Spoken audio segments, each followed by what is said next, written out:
Hata mimi bila sisi hapa jambo ndio anavyonitafanyia shemeji. Sema kweli sijaridhika naye. Mbona kama mwana mwenzangu nikuite kama kakaangu.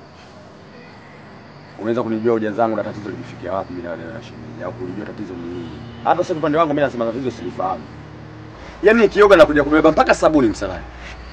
Sasa yaani nashindwa kushangaa hivi vitimbo ninavyofanyia sababu ni nini? Au tatizo ni nini? Au nimemkosea nini? Sasa mimi niko na nivema hata nikuite. Labda inawezekana wewe labda unakaa na shemeji mnakaa mnaongea hata kuna vitu nakuelekeza.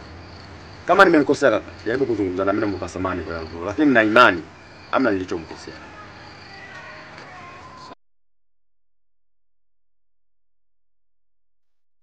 Fanyia kazi ili tujue jinsi gani tunafanya, kwa sababu hatuwezi tukaishi katika maisha kama haya kama adui si binadamu, tushirikiane kwa kila kitu. Sasa la pili, wewe unatokea wapi? Mimi ni mzaliwa wa Pande. Ndio sipokuwa hapa nina muda mwingi. Nilianza kupanga kule mabombeni kule. Ila nako kule sikukuelewa niko na bwana ni lakini shughuli zangu kubwa sana ni unajifanya kinyozi. Mimi kinyozi. Una kazi nyingine ambayo unaifanya baada ya kinyozi? Hapana. Sina kazi nyingine baada ya kinyozi. Basi sawa, haina shida. Nitakaa naye nitazungumza naye. Maisha yataendelea, hakuna taabu. Basi nitashukuru kwa kaka. Yaani kikubwa nataka amani tu. Haina shida.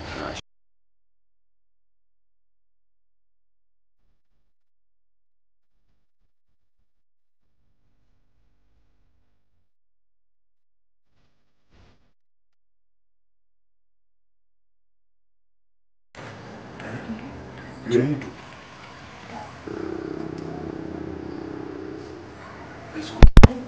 Mungu mchanga. Nisifanye haraka. Sasa nimefanya ile. Yaani nimefurahi sana. Yaani unaweza kufurahi?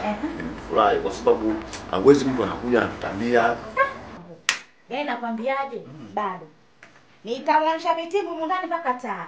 Ndio. Haiwezekani mume wangu mtoto mdogo kama yule haje na mayai, kuku, yaani sisi tule ubate mbele na bamia. Kweli mume wangu? Kitu ambacho haiwezekani kabisa. Kweli kabisa. Au unasemaje mume? Sahihi.